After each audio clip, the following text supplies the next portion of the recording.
Good morning. It's Councillor Glen. It is Saturday, January 13th. It's been a while since I've done one of these updates due to the Christmas and holiday break, so I hope you had a good holiday. Happy New Year. This morning it is very snowy. I can confirm it's snowing and it's windy here at Putney Park in the Westwood neighbourhood. I just walked over. It's not too far from my place. It's pretty thick out here. Lots of blowing snow, poor visibility, poor conditions. If you can put off one of your errands or outings today and not go out on the roads unless absolutely necessary, that's probably a good thing to do today. A reminder that there is a winter parking ban in effect from 10 a.m. to 7 p.m. So please remove your car from the road during that entire period. Even if the plow's already gone by once, please keep your car off the road. If you need a place to put vehicles, there's a number of community centers and park and ride lots with space available. Just go to ottawa.ca for all that information. Bylaw does go out and hand out fines. Earlier this week on the parking ban, they handed out over 4,500 tickets for cars parked illegally during the winter parking ban. So be aware of that. And thank you for everyone who does remove their vehicle for your cooperation. It certainly helps with snow clearing. Now on snow clearing, the plows are probably out already on the main streets, and they'll be moving to residential streets towards 10 a.m. It does take some time to clean up after a storm like this, so appreciate your patience. I know earlier in the week we had some calls to our office just a few hours after the snow stopped, concerned that the plow hadn't been by yet. There's a window of 16 hours after a major snowplow like this in which the city has to clear up snow. So it does take some time, and not every street can be first, so thank you for your patience there. And the last reminder in a storm like this is, if you can, keep the fire hydrants and the catch basins near your home free.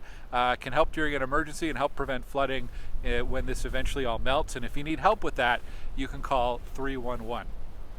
Anyways, lots more snow to come today by the looks of the radar. We have a page on my website, glengower.ca, with some winter storm resources with weather forecasts and power outage maps and travel delays and road conditions. So check that out if you're trying to track today's storm.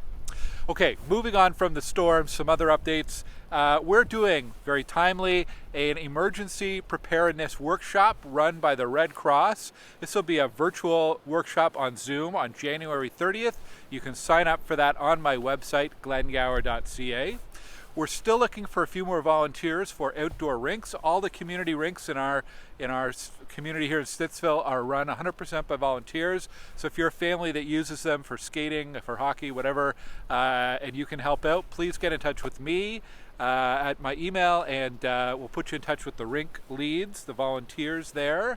My least favorite reminder to do is about dog waste. Unfortunately, it is still an issue.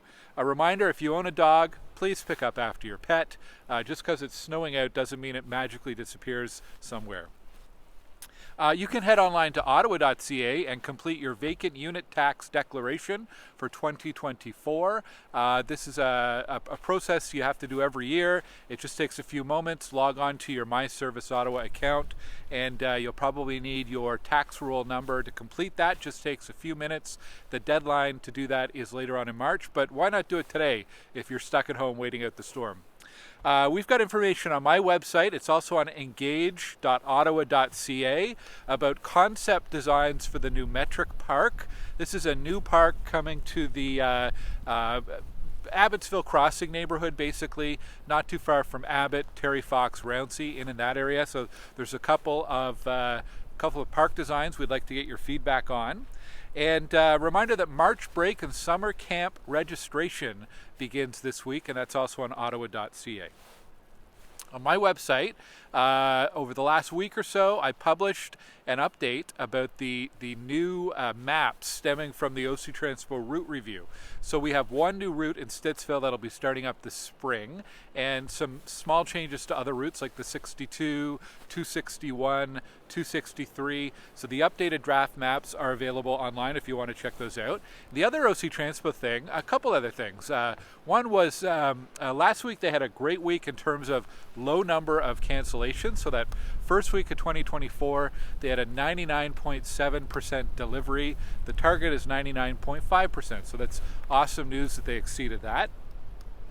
The other thing that's new in the last couple of weeks is they've done a big upgrade to the Transit app. This is a great tool if you've got an Android or an iPhone.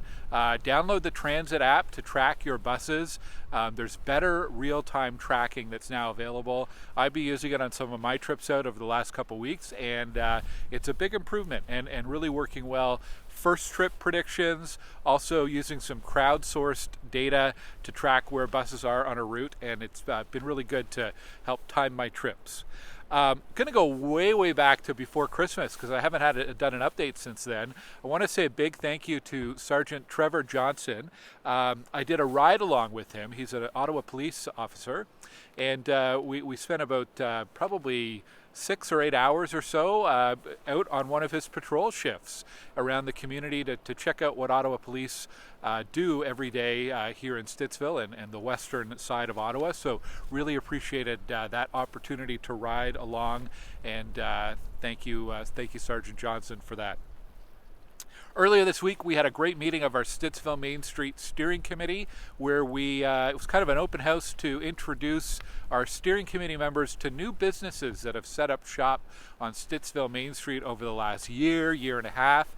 And there's a lot of them. It's really encouraging to see all sorts of new, small, independent businesses moving onto Stittsville Main Street. And wanted to flag, if you're a Stittsville business, the Stittsville Business Association is updating and adding some more banners along the street, and sponsorships are available. So check out the Stittsville Business Association website or social media feeds for more information about that.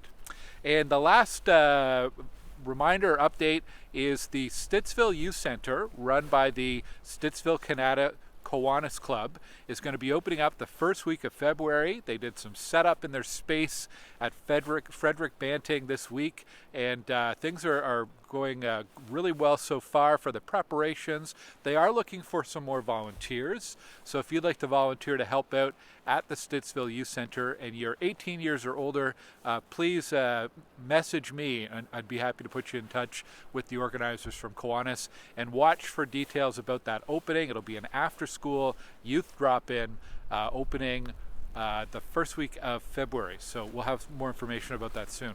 Okay, it is cold, it is windy. I'm going to head back up inside and upload this video to the interwebs. Thank you for tuning in. Wherever you're watching this or listening to this, thanks for staying up to date with the community. Be safe out there today in the snow, and maybe I'll see you cross-country skiing soon along the trails. Take care. Bye.